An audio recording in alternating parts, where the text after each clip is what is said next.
Армысыздар, қазақ елі. Бүгін мен өзімнің осы тәңірлік болмысқа, тәңірлік дүниетанымға қалай келгенімді, біреулер дін деп жатырмыз, дүниетаным деп жатырмыз, енді оның да ара-жігі ашылар.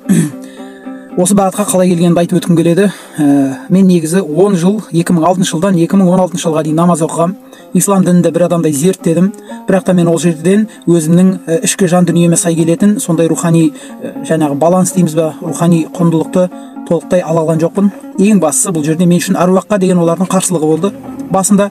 Және мен осы Владимир Мегренің жазған кітаптары бар. Ол мынау табиғатпен қауышу, былайша айтқанда родовое поместье дейді, ата-қоныстар. Оның жаңағы қазіргі өмірдегі біздің мынау әлемдік деңгейде осындай бір үлкен апаттарға әкеле жатқан мынау тіршіліктің бағыты, содан біздің қалай адасқандығымызды айтып өткен. Ол жерде сонымен қатар көп нәрсе айтылған, және табиғат арқылы, байланыс арқылы осы жерді құтқаратындығымыз айтылған.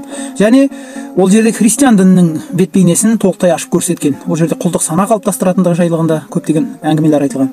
Сонымен мен ислам дінімен салыстыра отырып, ислам дінінің одан да сорақы екендігін көрдім. Бірақ та мен ислам дінде тәңір осы исламнан кеткісі келіп жүрген жалғыз өзім шығармын деп ойлап жүрдім онда.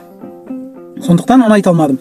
Бірақ уақыт өте келе мінекей Мағжан атамыздың кітабы, осы Мағжан атамыздың кітабынан дін үйреткенге деген жаңағы бір нені оқыдым, өлеңді.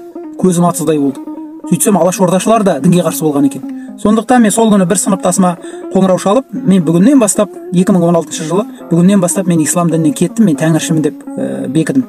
Міне содан бері мен тәңіршімін. Енді осы жерде мен сөз аяғында мінекей дін үйреткенге деген Мағжан атамыздың өлеңін шама жеткенше оқып шығайын, барлығын оқымасам да.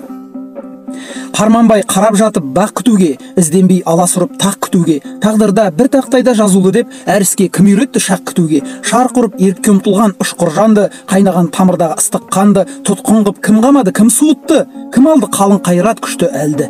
Кешегі арыстанды айбыны зор, жүректі жолбарысты қайраты мол, айырып ар намыстан күштен естен кім қылды, бір шала жансар, бір қорқақ құл. Ақылға жан жүрекке кісен салды, көрмейтін көзді көр қып артты алды, үйретіп дін деп құлдық қорқақтықты. Қандай құл бізге молда бола қалды.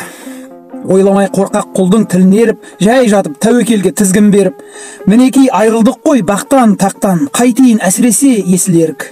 Жоқ енді жату болмас бос еңбексіз, жалбарып жасаған деп жас төкпеспіз, өзіңде сөзіңде кет бізден аулақ, жан өлген, жүрек өлген, мұндар кексіз. Мінекей ағайын.